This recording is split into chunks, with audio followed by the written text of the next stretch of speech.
Good morning dear students.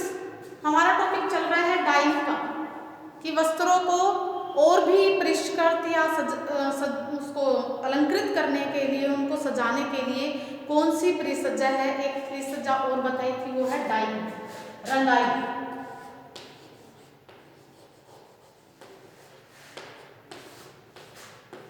रंगाई प्रक्रिया के द्वारा क्या कर सकते हैं, वस्त्र पर परिसज्जा दी जाती है। तो हमने कल बात की थी कि रंगों के प्रकार के बारे में बात की थी, रंग क्या होते हैं, और रंगों के प्रकार के बारे में बात की थी। तो रंगों के प्रकार के बारे में आपको बताया था कि रंग दो प्रकार के होते हैं, एक होते हैं नेचुरल डाइज और दूसरी आपको बताई थी सिंथेटिक डाइज। सिंथेटिक जो डाइज होती हैं उन हम पहले किसका डिस्कस कर रहे थे, नेचुरल डाइज के बारे में हम डिस्कस कर रहे थे। नेचुरल डाइज को हम किस आधार पर बांटते हैं, उनके प्राप्ति के स्रोत के आधार पर हम नेचुरल डाइज को विभाजित करते हैं। तो नेचुरल डाइज के जो सोर्सेज हैं, कहाँ कहाँ से हमें वो मिलती हैं, उन्हीं के आधार पर हमने क्या किया था, जो प्राकृतिक रंग थे उनको बांटा था।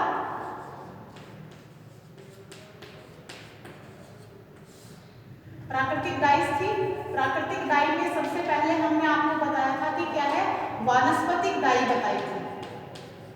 कल की क्लास में वानस्पतिक डाई बताई थी, वानस्पतिक या वनस्पतिक डाई जो बताई थी, वनस्पति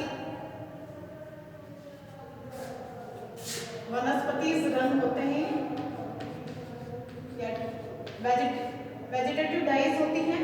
दूसरा हमने बताया है, आज डिस्कस करेंगे प्राणीज रंग। अब इनके नाम से आपको पता चल रहा है कि वनस्पति जो रंग होते हैं वो कौन से होते हैं, जो हमें वनस्पति से प्राप्त होते हैं। फूल, पत्ते, जड़ और उनकी छाल इत्यादि से जो डाइज प्राप्त होती है, रंग प्राप्त होते हैं, वो वनस्पति रंग कहलाते हैं। ऐसे ही प्राणीज रंग कौन से होते हैं, जो हमें किनसे प्राप्त होती है, कुछ विशेष प्रकार की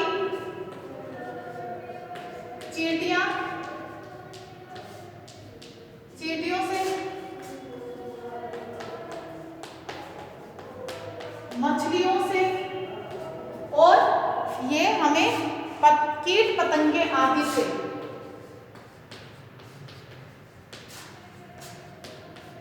कीट पतंगे आदि से जो डाइज प्राप्त होती हैं वो क्या कहलाती हैं, प्राणीज रंग कहलाते हैं। अब इनमें क्या करना पड़ता है, इनसे रंग प्राप्त करने के लिए इनको मारना पड़ता है। इनको क्या करना पड़ता है, मारना पड़ता है। जिंदा से तो रंग नहीं मिल सकते, इनको उबलते हुए पानी में डाला जाता है। जैसे क्या है, वनस्पति जो रंग प्राप्त कर रहे थे उनको कैसे कर रहे थे, फूल, पत्ते, तने, जड़ वगैरह जो भी होते थे उनको हम किस में डालते थे, पानी के अंदर बॉईल करते हैं। वैसे ही क्या करते हैं, जो प्राणीज रंग है उनको प्राप्त करने के लिए भी जिन भी सोर्सेज से हम कलर प्राप्त करना चाह रहे हैं उनको हम किस में डालेंगे, खोलते हुए उबलते हुए पानी के अंदर डालेंगे। और क्या होगा, डालने से इनकी मृत्यु हो जाएगी और क्या है, इनसे कलर निकलने लग जाते हैं।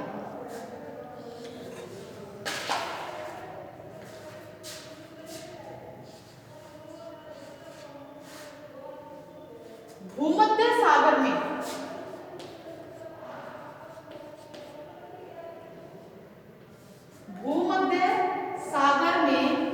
एक विशेष प्रकार की मछली होती है। भूमध्य सागर में एक विशेष प्रकार की मछली से रंग प्राप्त किया जाता है। इससे बैंगनी रंग मिलता है, इससे बैंगनी रंग प्राप्त होता है जो भूमध्य सागर होते हैं उनमें। और हमें कैक्टस नामक कीड़े से, कैक्टस नामक कीड़े से क्रिम्सन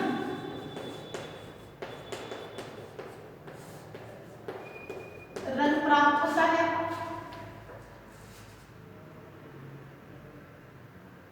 रंग प्राप्त करने के लिए कैक्टस जो भी मैंने बताया, इनको क्या करते हैं, गर्म गर्म पानी में इनको डाला जाता है या भाप के अंदर इनको डालते हैं और इनसे एक विशेष प्रकार का तरल पदार्थ निकलता है। उसको इस तरल पदार्थ से क्या करते हैं, कई प्रकार के रंग, अलग अलग कीट पतंगे, इनसे अलग अलग रंग प्राप्त किए जाते हैं।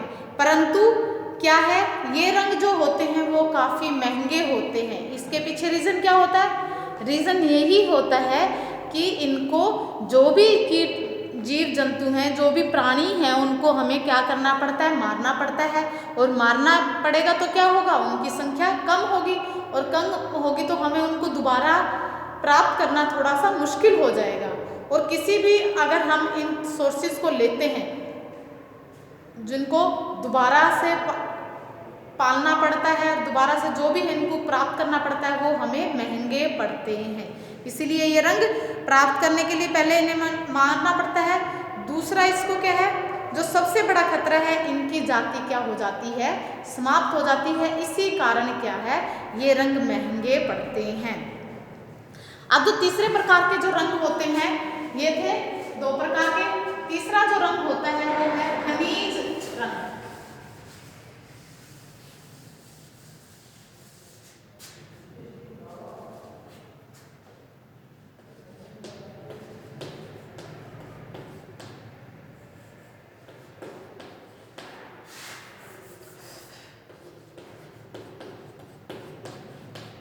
खनिज रंग, खनिज रंग किनसे प्राप्त होते हैं, ये धातुओं से प्राप्त होते हैं।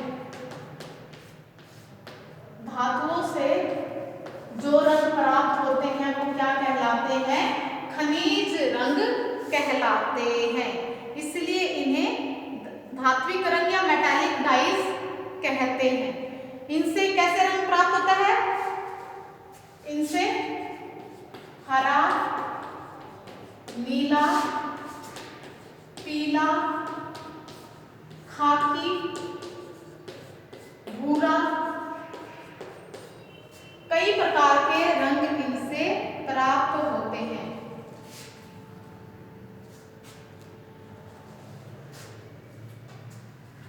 इनसे कई प्रकार के रंग प्राप्त होते हैं। पोटेशियम डाइक्रोमेट तथा लेड क्रोमेट से हमें पीले रंग की प्राप्ति होती है। पोटेशियम फेरोसाइनाइड से, इसको गलाने से पर्शियन ब्लू कलर प्राप्त होता है। इसी तरह खादी रंग प्राप्त करने के लिए लो सल्फेट को तथा क्रोमियम जो सल्फेट होता है उसको, उसके घोल में, लो के जो सल्फेट होते हैं उसको क्रोमियम सल्फेट के घोल में डुबो दिया जाता है, जिससे हमें कैसा रंग प्राप्त होता है, खाकी रंग प्राप्त होता है। तो इनसे क्या है, हमें कलर्स की प्राप्ति होती है। तो नेचुरल कलर्स है वो किन किन से प्राप्त हुए हमें, वनस्पति से, प्राणी से और खनिज रंग, इनसे हमें रंगों की प्राप्ति हुई। दूसरे प्रकार के जो रंग हैं उनमें हम बात करते हैं। अब अगले जो कलर है उसमें हम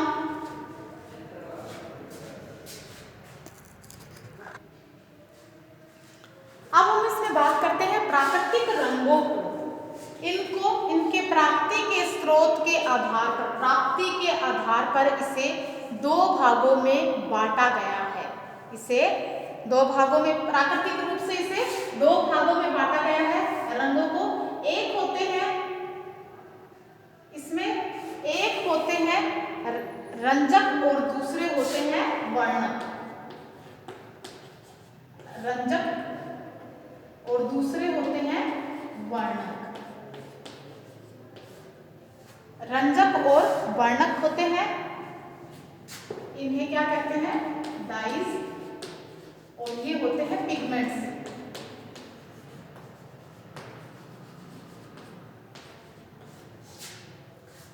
जो रंजक होते हैं, डाई होती है, वो क्या होती हैं और पिगमेंट क्या है, उनके बारे में डिस्कस करेंगे। जो रंजक हैं ये अत्यंत ही, इसके जो कण होते हैं वो अत्यंत सूक्ष्म होते हैं, अत्यंत सूक्ष्म कण होते हैं और ये पानी में घुलनशील होते हैं।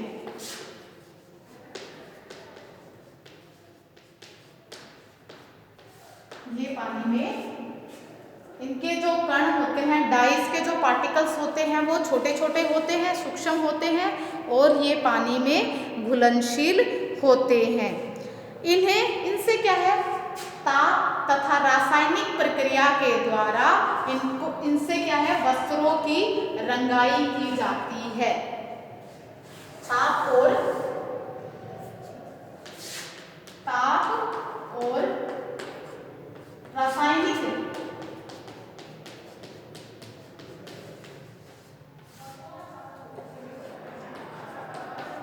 प्रक्रिया के द्वारा डाइस की जाती है।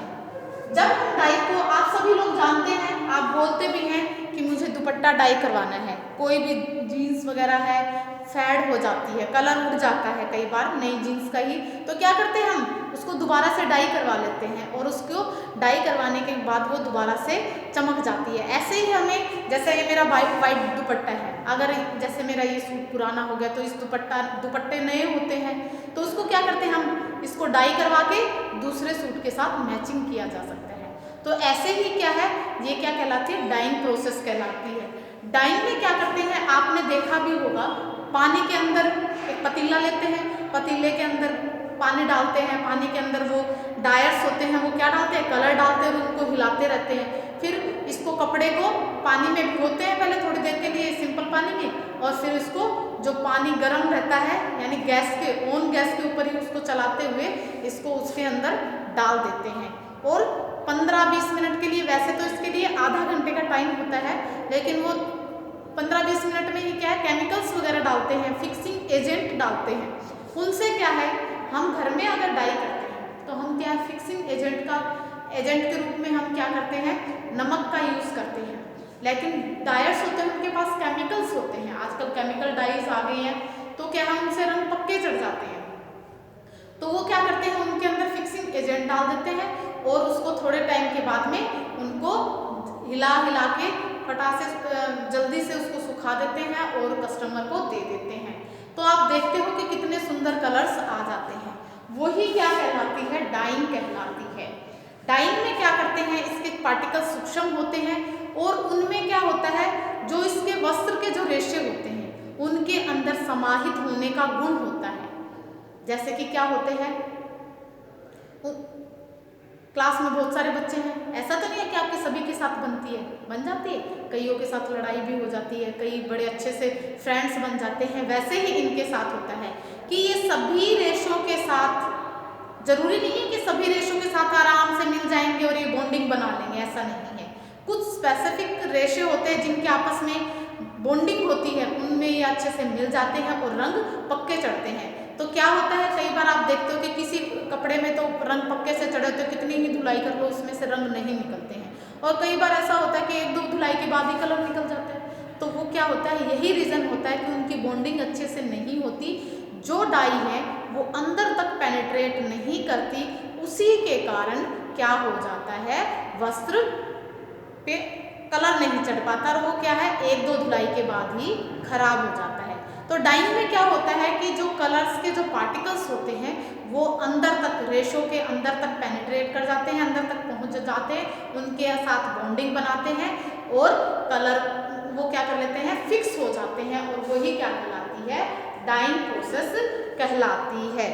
और इनको क्या है, अलग अलग रंजक जो भी डाइज होती हैं उनके ऊपर सूर्य का प्रकाश, जो डिटर्जेंट होते हैं, साबुन होते हैं, उनकी प्रतिक्रिया उनके ऊपर अलग अलग होती है।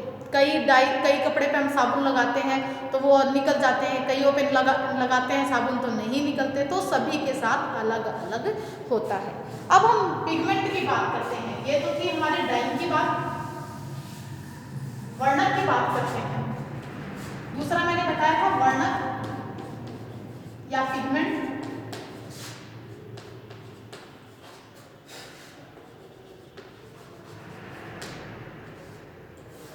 पिगमेंट में क्या होता है, आप कपड़ा देखते हैं, पिगमेंट में क्या है, ये जल में अघुलनशील होते हैं, जल में अघुलनशील होते हैं।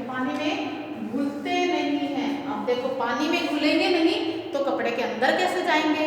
इसीलिए क्या है, इनके कण रंजकों की अपेक्षा क्या होते हैं, जो डाई है उनकी अपेक्षा, रंजक की अपेक्षा, डाई की अपेक्षा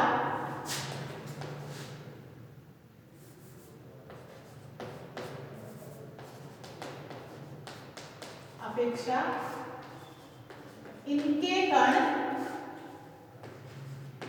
कठोर होते हैं।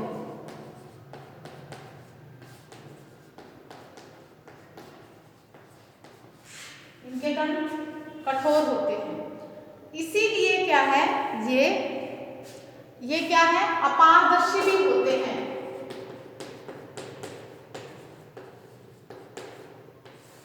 अपारदर्शी होते हैं और ये क्या है, वस्त्र की सतह पर ही रह जाते हैं।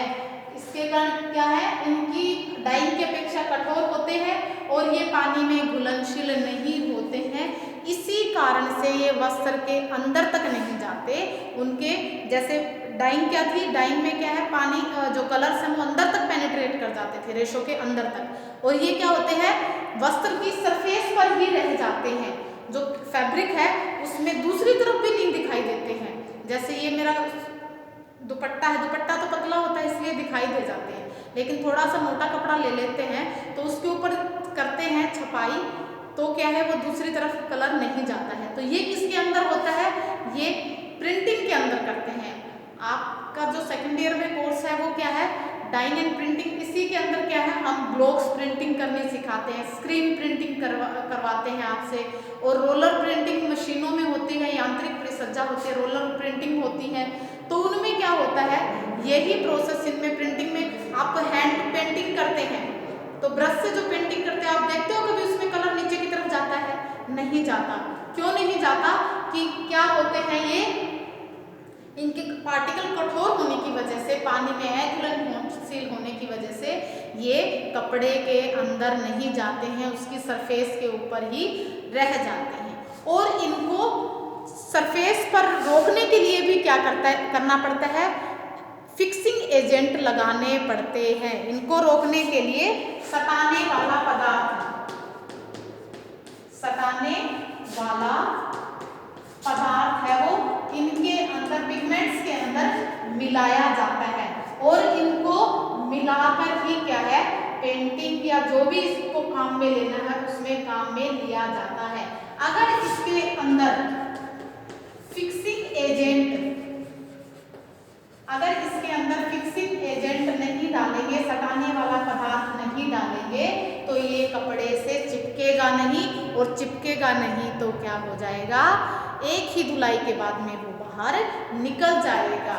तो इसीलिए क्या है, ये क्या कहलाते हैं, पिगमेंट्स होते हैं। आप कपड़े देखते हो, कई कपड़े में आपने देखा होगा, बंधेज का कपड़ा है तो आप देखते हो कि बंधेज वाले में तो सारी तरफ से एक जैसा सा दिखाई देता है, आइडेंटिफाई करना मुश्किल हो जाता है कि कौन सा सीधा और कौन सा होता है।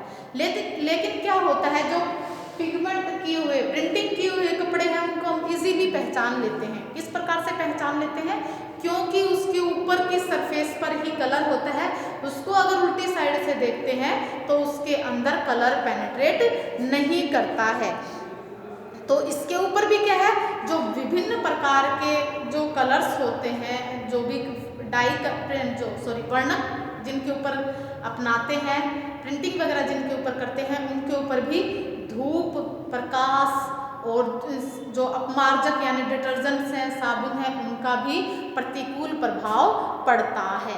तो ये था हमारा इसमें डाइंग एंड, इसमें हम नेचुरल कलर्स का किया है कि नेचुरल कलर्स में कौन कौन से आपको बताए थे, और क्या बताया है आपको इसमें प्राकृतिक जो रंग है, प्राकृतिक रूप से जो रंगों की प्राप्ति है वो दो आधार से होती है, एक रंजक और एक वर्णक। रंजक में बताया कि हम डाइंग जिनको करते हैं, कपड़े को जो रंगते हैं वो अंदर तक रंगा जाता है, वो डाइंग कहलाता है, रंजक कहलाते हैं। और जो फैब्रिक के सरफेस पर जो रहते हैं वो क्या कहलाते हैं, पिगमेंट्स कहलाते हैं, वर्णक कहलाते हैं। ये जल में अघुलनशील होते हैं, रंजक की अपेक्षा कण कठोर होते हैं, अपारदर्शी होते हैं। इनको लगाने के लिए, कपड़े पर लगाने के लिए, सटाने के लिए इन पर क्या किया जाता है, फिक्सिंग एजेंट डाले जाते हैं। अब इसमें कई बार आपसे पूछ लेते हैं कि डाइंग और प्रिंटिंग पिगमेंट में क्या डिफरेंस होता है, रंजक और वर्णक में क्या डिफरेंस है, तो आपको क्या है इन दोनों के बीच में डिफरेंस बताना पड़ सकता है। तो आप कैसे बताएंगे कि क्या है, ये क्या होते हैं, जल में जो रंजक होते हैं वो जल में घुलनशील होते हैं, ये अघुलनशील होते हैं। वो क्या होते हैं, उनके कण थोड़े छोटे होते हैं, इनके कण थोड़े से बड़े होते हैं और कठोर होते हैं। और ये जो रंजक होते हैं वो आसानी से पानी में घुल जाते हैं, ये अघुलनशील होते हैं। और इनको क्या है, ये क्या है, जो डाइंग होती है वो क्या होते हैं, डाइंग महंगी होती है और पिगमेंट्स होते हैं वो सस्ते होते हैं। आप देखते हो डाइंग की प्रिंटिंग के लिए आप कलर वगैरह लाते हो तो सस्ते पड़ते हैं, अगर हम डाइंग करते हैं तो वो हमारे थोड़ी महंगे पड़ते हैं। और इसमें क्या करते हैं, रंजक में रंगों को वस्त्रों में रंग को घोलकर वस्त्रों के ऊपर चढ़ाया जाता है। और इसमें क्या करते हैं, वर्णक को कच्ची सामग्री स्पिनरेट के छिद्रों से ही गुजार कर भी रंग कर देते हैं। इनको क्या है, जो कपड़ा बन रहा होता है उसको जो लिक्विड फॉर्म में जो होता है उसी के अंदर क्या है पिगमेंट्स मिला दिए जाते हैं कपड़े में को रंगने के लिए। तो उस स्टेज पर भी क्या है, इनको रंगा जाता है। और उस स्टेज पर अगर इनको रंगते हैं वर्णक के साथ तो वो क्या होते हैं, परमानेंट होते हैं। वो बाद में रंगते हैं वो क्या होते हैं, परमानेंट कम होते हैं। और ये वाले जब उनको स्टेज पर स्पिनरेट से जब धागे निकल रहे होते हैं तो स्पिनरेट में ही इनको मिला दिया जाता है, उस स्टेज पर ये रंग पक्के होते हैं और आसानी से उपयोग में भी आ जाते हैं। तो आज की क्लास में इतना ही, बाकी कल की क्लास में। Okay bye, have a nice day students.